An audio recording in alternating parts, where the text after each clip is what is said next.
Welcome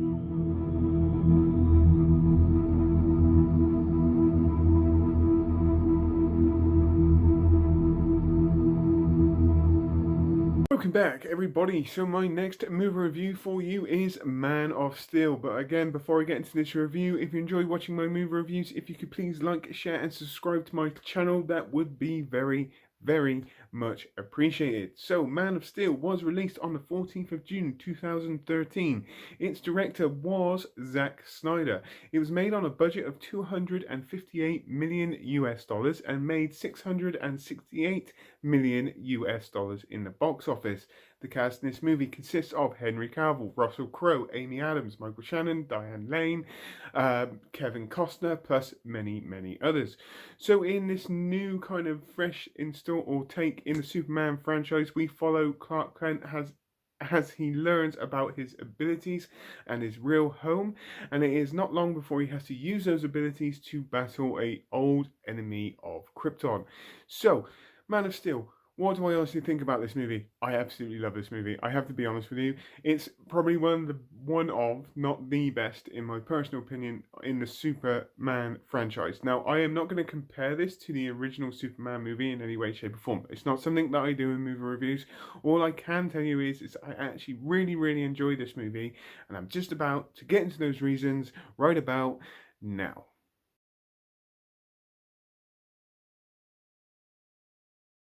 So here we go, Man of Steel movie review. Like I said at the beginning of this video, I actually get a lot of entertainment from this. The reason for that is that the first 50 minutes of this movie is a origin story. Now, I'm not going to compare this movie to the original Superman movie. That movie is an absolutely fantastic watch and deserves a movie review for a later date. But for a movie that came out in 2013, and for anybody that didn't really know Superman or the Superman universe, it's an absolutely fantastic introduction to his character.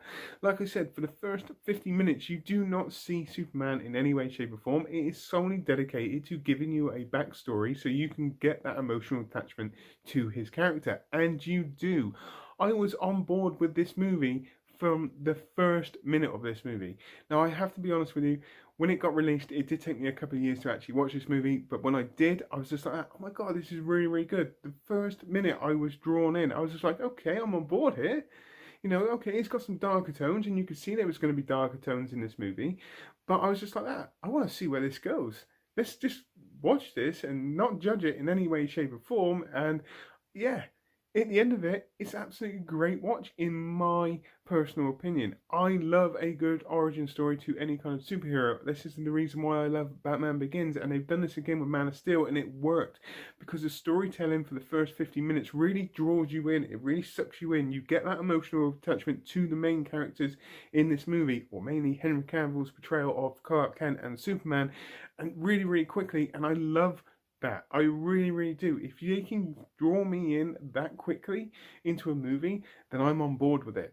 And yes, okay, the visuals in this are absolutely amazing. There's a lot of CGI. I like the kind of fight scenes in this, but to get emotional attachments to your characters so you can get behind their characters and really on board is a great bit of storytelling, because it just nails it. And it doesn't, they do focus on, obviously, Clark Kent and Superman, but you get that attachment to, say, Kevin Costner's character in here, his like kind of adopted parents. You get that, all that in that first 50 minutes. You get to see Clark Kent struggling with his childhood, knowing he's got these abilities, but he can't necessarily use them however much he wants to. He wants to do good, but Earth is just not ready for somebody like this at that time or at this moment, because essentially he is always going to be above them. He is a godlike figure with the abilities that he's got, and it will pretty much scare the human race. And it would, even if it was true in real life, it would scare us. We wouldn't know what to do. He has got the potential to take over the whole of the world, and there's not many people in this world that could actually stop him. I generally love the storytelling in the first 50 minutes. Now, Henry Cavill casting as Superman and Clark Kent. I love it. He nails this in my personal opinion. Okay, I'm not going to compare him to the Christopher Reeves version, but he does nail this a lot. I really enjoy his presence on screen as well, to be fair, whether it is him as Clark Kent or as Superman. The only bugbear I've got, and you don't actually see this in, say, like the Man of Steel, you see this more in Batman vs Superman. He's lost his clumsy kind of clumsiness that you get when he's Clark Kent working at the Daily Planet. Is it enough of a bugbear to kind of destroy this movie or his character? No, it's not. It's just a different take, and I was okay with it. I was on board with it because the rest of the movie is just brilliant. Michael Shannon as General Zod again in this movie, absolutely fantastic. He has an idea, he has a drive, he has a goal, and yes, however, do you know what he's trying to do is wrong?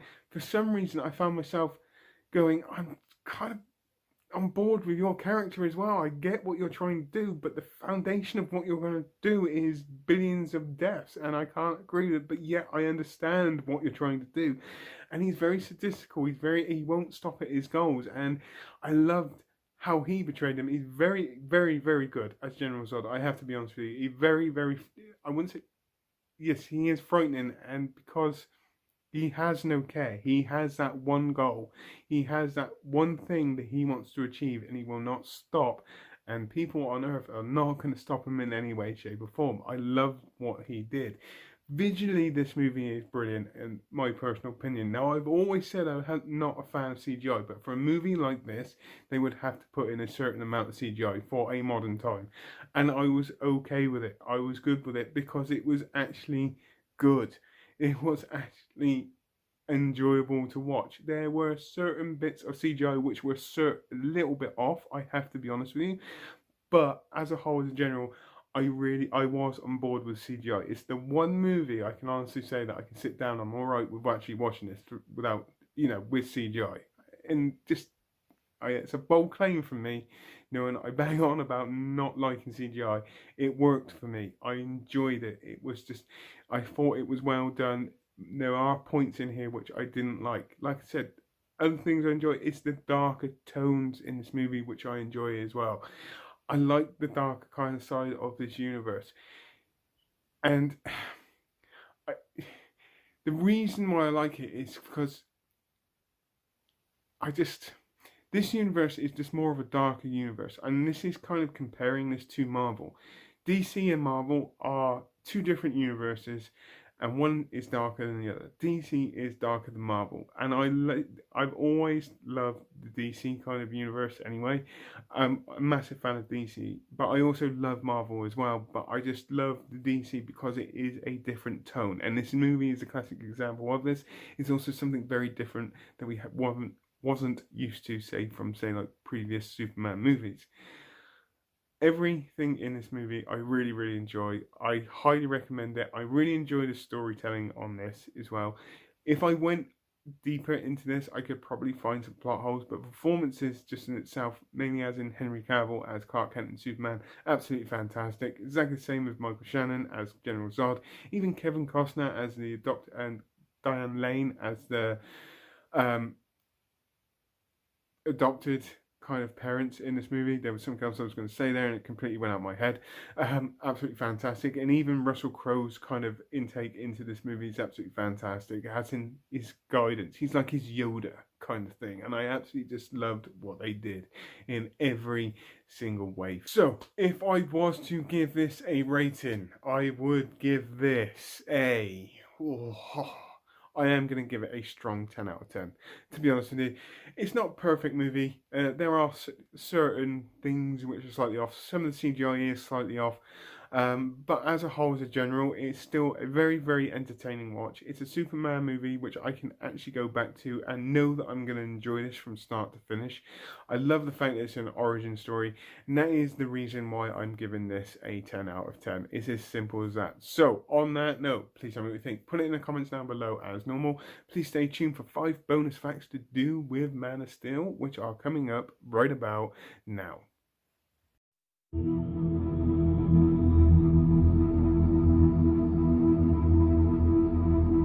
Okay, 5 bonus facts to do with Man of Steel, and fact number 1, the film's release in June 2013 was the 75th anniversary of Superman. I did know that beforehand anyway. So, fact number 2, Henry Cavill and Russell Crowe actually met years before Man of Steel, where Henry was an extra in The Proof of Life. And basically, Russell Crowe gave Henry Cavill a little bit of helpful advice or something to motivate him to get into acting. And I think what he actually said to Henry Cavill is that the journey to 1,000 miles begins with the first step.